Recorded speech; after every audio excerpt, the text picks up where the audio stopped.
ಇವತ್ತು ಹಲಸಿನ ಹಣ್ಣು ಬಂದಿದೆ ನಮ್ಮ ಮನೆಗೆ. ಇದರಿಂದ ಒಂದು ಸಿಹಿ ತಿಂಡಿ ಮಾಡೋಣ ಅಂದ್ಕೊಂಡಿದ್ದೀನಿ. ಯಾವಾಗಲೂ ಸಿಗೋದಿಲ್ಲಲ್ಲ, ಹಣ್ಣು ಸಿಕ್ಕಿದಾಗ ಹಣ್ಣಿನ ತಿಂಡಿ ಮಾಡಿಬಿಡಬೇಕು. ವರ್ಷಕ್ಕೊಂದ್ಸರಿ ಮತ್ತೆ ಕಾಯಬೇಕಲ್ಲ, ಅದಕ್ಕೆ ಬಿಡಿಸಿ ತೋಳೆ ತೆಗೆದು ಎಲ್ಲ ಇಟ್ಕೊಳ್ತಾ ಇದ್ದೀನಿ.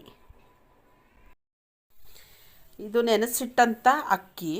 ಇದು ಜಾಸ್ತಿ ನೆನೆಯೋದೇನು ಬೇಡ, ಒಂದು 2-3 ಗಂಟೆ ನೆನೆದ್ರೆ ಸಾಕು. ಅಕ್ಕಿ ಜೊತೆಗೆ ತೆಂಗಿನಕಾಯಿ ಮತ್ತು ಬೆಲ್ಲ, ಹಲಸಿನ ತೋಳೆ, ಬಿಡಿಸಿದಂಥ ಹಲಸಿನ ತೋಳೆ, ಇದನ್ನೆಲ್ಲ ಒಟ್ಟಿಗೆ ಮಿಕ್ಸಿಗೆ ಕಾಯಿ, ಹಲಸಿನ ಹಣ್ಣು, ಬೆಲ್ಲ, ಅಕ್ಕಿ ಎಲ್ಲ ಹಾಕಿ ರುಬ್ಬಬೇಕು. ರುಬ್ಬಿ ಅದನ್ನು ಮತ್ತೆ ತಗೊಂಡು ದೋಸೆ ಮಾಡ್ಬೋದು.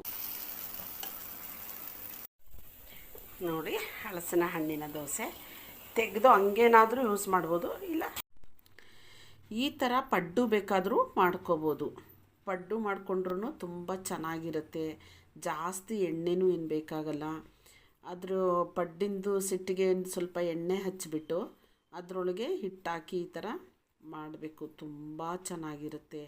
ಹಲಸಿನ ಹಣ್ಣಿಂದಲ್ವ, ತುಂಬ ರುಚಿನೂ ಇರುತ್ತೆ. ಯಾವಾಗಲೂ ಹಣ್ಣು ತಿಂತಾಯಿದ್ರೂ ಬೇಜಾರಾಗುತ್ತಲ್ವ. ಯಾವುದಾದ್ರೂ ಇಷ್ಟ ಬಂದಾಗ ಒಂಚೂರು ಚೇಂಜ್ ಬೇಕಂದಾಗ ಮಾಡ್ಕೊಂಡು ತಿನ್ಬೋದು. ನೋಡಿ, ಕಲರು ತುಂಬ ಸೂಪರಾಗಿದೆ. ಕಲರು ಒಳ್ಳೆ ಎಲ್ಲೋ ಹಲಸಿನ ಹಣ್ಣಿನ ಕಲರೇ ಬಂದಿದೆ. ತುಂಬ ಚೆನ್ನಾಗಾಗುತ್ತೆ, ರುಚಿನೂ ಇರುತ್ತೆ. ನಮ್ಮ ಮನೇಲಿ ಮಾಡ್ತಾಯಿರ್ತೀವಿ, ಬೇಜಾರಾದಾಗ ತಿನ್ನೋಣ ಅನ್ನಿಸ್ದಾಗ ಮಾಡ್ತಾಯಿರ್ತೀವಿ.